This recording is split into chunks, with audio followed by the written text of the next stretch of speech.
Eşimle 5 senedir evliyim. Resmi nikahlı eşime seneler sonra 19 yıl 10 ay 15 gün ceza geldi. 2 yaşındaki oğlumla ben mağdur kaldım. Ben eşim gittikten sonra sahipsiz kaldım. Eşim benim her şeyimdi.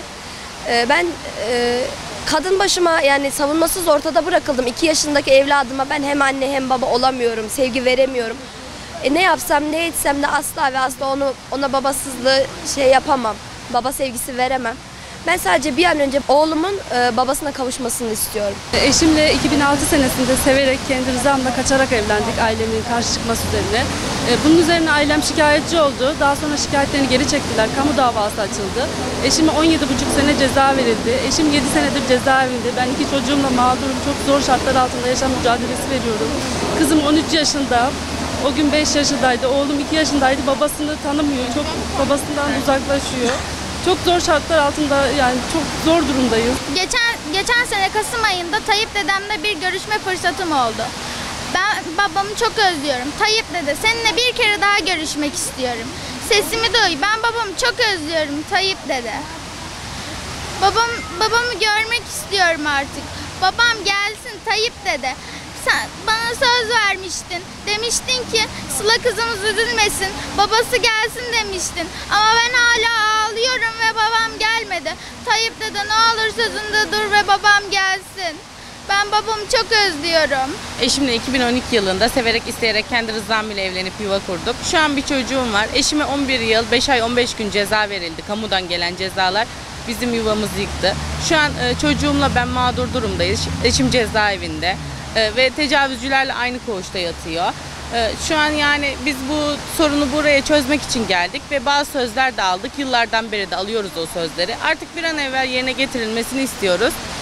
Tek kamuoyuna buradan sesleneceğimiz şey, bizim eşlerimiz tecavüzcümüz değil. Biz kendi rızamızla severek, isteyerek yuva kurmuş olan insanlarız.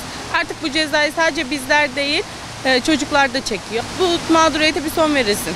2007 yılında eşimle severek, isteyerek evlendim. Bu evlilikten 2 tane çocuğum oldu. Yaklaşık 12 yıl sonra, geçtiğimiz sene, eşim 1 senedir cezaevinde, eşime 8 yıl 6 ay ceza geldi.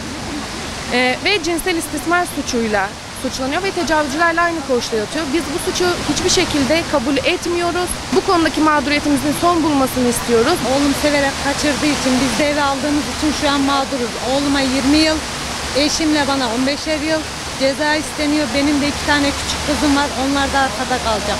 Bu mağduriyetin giderilmesini istiyoruz. Bir defalığına mahsus bile olsa giderilmesini istiyoruz. Oğlum cezaevinde Ereğli'de yatıyor. Genç yaşta evlilik mağduru oğlum ve gelinim ve torunum. Bir an önce bu yasanın çıkması lazım. Binlerce, yüzlerce çocuk, 16 bin çocuk şu anda babasız büyüyor ve bayramlar gelip geçiyor ağlayarak geçiriyorlar. Hiç bayram yüzü, gün yüzü görmüyorlar. Lütfen yalvarıyorum Cumhurbaşkanım, ne olursunuz sözünüzü bir an önce tutmanızı istiyoruz. Eşimle severek, isteyerek kendi rızamla evlendim. Eşimle evliyken 8 sene sonra bize ceza geldi. 10 sene 10 ay. 2 tane evladımız var. Ben eşim cezaevine girdikten sonra 2 çocuğumla birlikte savunmasız bir şekilde ortada kaldım.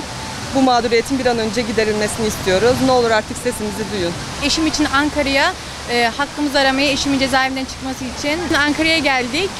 Büyük yetkilerle görüşmek için. İnşallah onlar da söz verdiler. Bütün siyasiler birlik olup bu yasanın çıkması için ellerinden geleceğini yapacaklar inşallah. Eşim 10 yıl 10 ay ceza aldı.